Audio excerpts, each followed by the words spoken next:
In the world of Westeros and beyond, religion is everywhere. You see it in the silent, weeping faces of the weirwood trees, in the flickering flames of the red priests, and in the grand, crystalline septs where the seven are praised. But here is the big question that fans have debated for over 2 decades. Are there actually gods in this universe, or is it all just a massive misunderstanding of how magic works? This is one of the deepest mysteries George R.R. Martin has ever crafted, and today we are going to dive deep into the evidence for and against the existence of the divine in A Song of Ice and Fire. To understand this, we have to look at the different religions and what they claim to offer. In our world, religion is often a matter of faith, but in the world of Game of Thrones, religion often comes with receipts. We see things that look like miracles every single day. We see people rising from the dead, we see shadows with faces killing kings, and we see people looking into the past through the eyes of trees.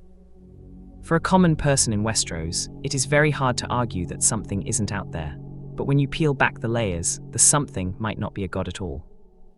Let us start with the strongest candidate for a real god, which is Arlor, the Lord of Light. If you are looking for concrete evidence of divine intervention, the followers of the Red God have the most impressive resume. Think about Thoros of Myr. In both the books and the show, Thoros is not even a particularly good priest. He is a drunkard who lost his faith a long time ago. Yet when his friend Beric Dondarrion is killed, Thoros says the old prayers, not because he expects them to work, but because he does not know what else to do. And miraculously, Beric breathes again. Not once, but 6 times. In the books, the resurrection of Catelyn Stark into Lady Stoneheart adds an even darker layer to this. Beric passes the fire of life to her body, which had been rotting in a river for days. This isn't just a medical anomaly, it is a total defiance of nature. Then you have Melisandre. She looks into the flames and sees visions of the future. She births a shadow assassin that has the literal face of Stannis Baratheon to murder Renly. In the books, her powers are even more unsettling. She does not eat, she does not sleep, and her body is so warm that she can walk through a blizzard in thin silk robes. If these are not the acts of a god, then what are they?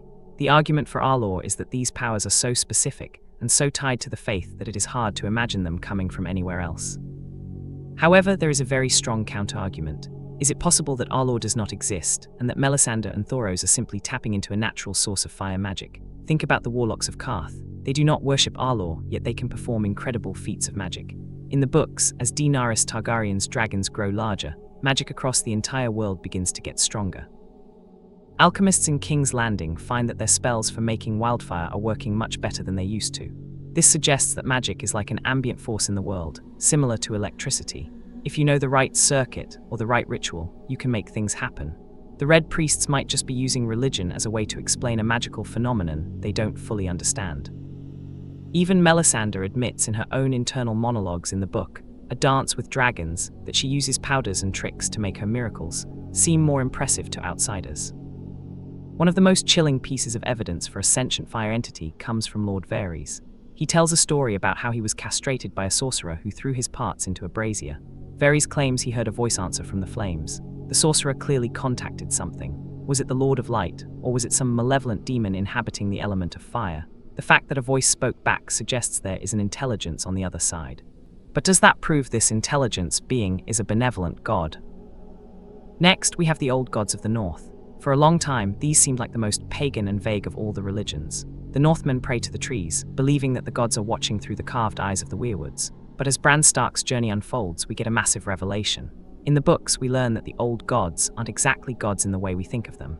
They are the collective consciousness of the children of the forest and the greenseers who have died and entered the trees.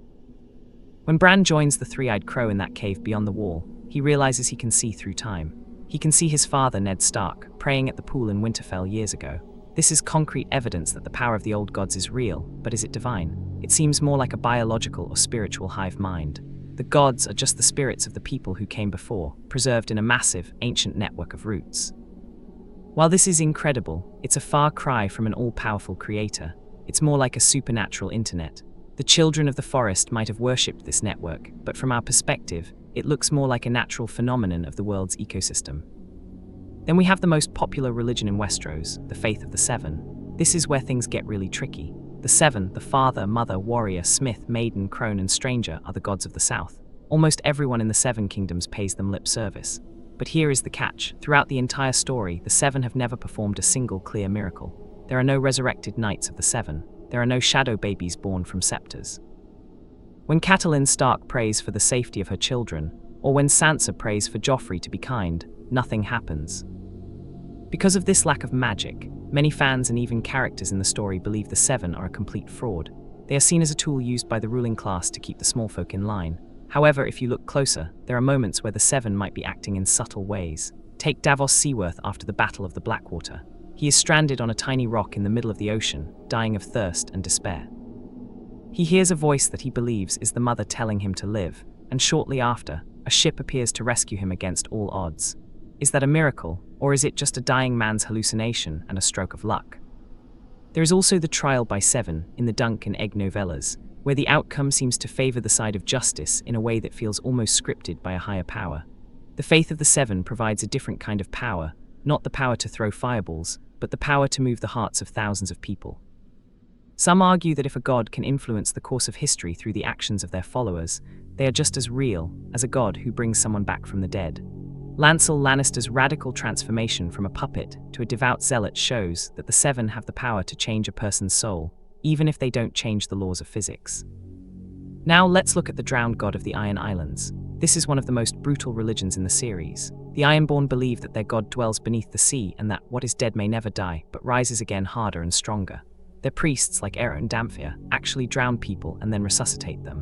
While we might see this as a primitive form of CPR, the Ironborn see it as a literal resurrection. In the books, Aeron has never lost a man to this ritual, which is statistically impossible if it were just basic mouth-to-mouth. There is also the mysterious character of Patchface, the jester at Stannis' court. Patchface was lost at sea for 3 days and was presumed dead, only to wash up on shore with his mind broken but his lips filled with prophetic riddles that consistently come true. He talks about the shadows come to dance and the underwater birds with scales. Does the drowned god actually exist in the depths, or is there some other aquatic power at work? Some fans speculate that the drowned god might actually be a misunderstood deep one or a Lovecraftian horror, rather than a traditional deity. We must also consider the ancient gods of Valyria. The Valyrians were the most powerful sorcerers the world had ever seen, and they named their dragons after their gods: Valyrian, Meraxes, Varga, and Syrax. We don't know much about these gods, but we do know that Valyrian magic was rooted in blood and fire. When the doom of Valyria happened, it was a cataclysm of volcanic eruptions. Was this the wrath of the 14 Flames, the volcanic gods of the peninsula, or was it just a tectonic disaster caused by overmining and unstable magic? The Valyrians didn't seem to worship their gods in the way the Northmen or the Smallfolk do. They seemed to view them as sources of power to be harnessed. Then we have the Great Stallion of the Dothraki and the Great Shepherd of the Lazarene. In the first book, we see Mirri Maz Duur use blood magic to save Khal Drogo, but the cost is his soul and the life of Daenerys' unborn child. Mirri Maz Duur claims her power comes from her knowledge, but she also mocks the Dothraki's belief in the Great Stallion. When the Dothraki see the red comet, they call it the Bleeding Star and believe it signifies the greatness of their leaders. This brings up an interesting point. Every culture sees the same celestial events and interprets them through the lens of their own gods. To the Dothraki, it's a horse. To the Edric Storm, it's the crimson of the Lannisters. To the Red Priests, it's the fire of Arlor. This suggests that the signs are natural, and the gods are just the stories we tell to make sense of them. The many-faced god of the Faceless Men offers perhaps the most philosophical take on this. Their belief is that all gods are just different names for death. Whether you call him the Stranger, the Great Other, or the Lion of Night, you are still talking about the same ending. The Faceless Men can literally change their faces using magic, which is concrete evidence of a supernatural power. But again, is this power coming from a god, or is it just a very advanced, very dark form of blood magic? The House of Black and White is filled with the statues of gods from every corner of the world, suggesting that the Faceless Men believe all religions are partially true because they all acknowledge the inevitability of death.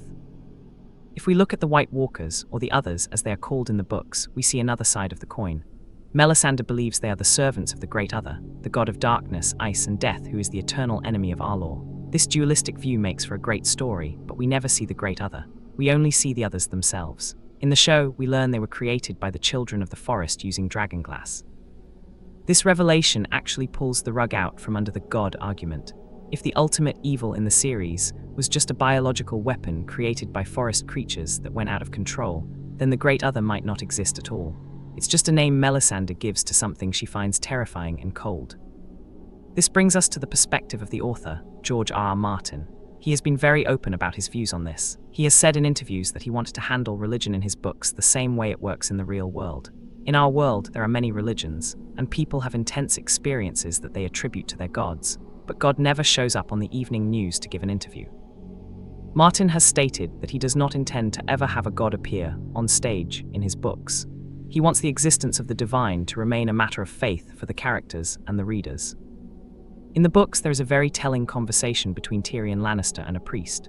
Tyrion is a skeptic. He looks at the world through the lens of logic. He sees the miracles as tricks or rare talents. On the other hand, you have someone like Stannis Baratheon who does not even like the Red God, but he follows Melisandre because, as he says, the Red Priestess has power. For Stannis, the existence of the god is irrelevant, only the results matter. This is a very pragmatic way of looking at divinity. If a prayer brings down a wall or wins a battle, does it matter if there is a person listening on the other side?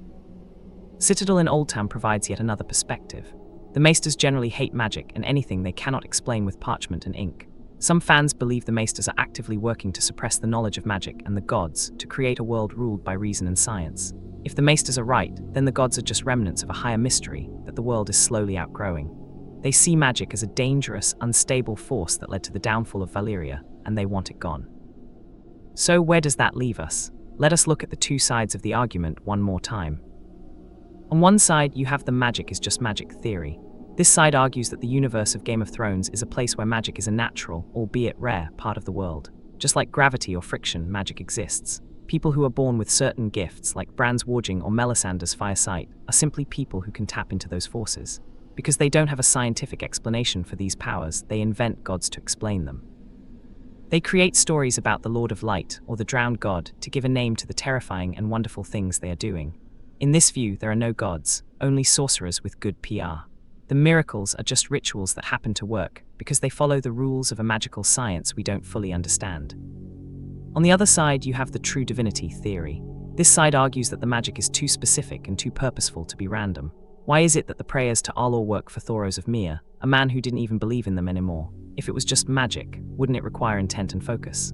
The fact that a broken, faithless priest could bring back the dead suggests that a higher power was listening and chose to act.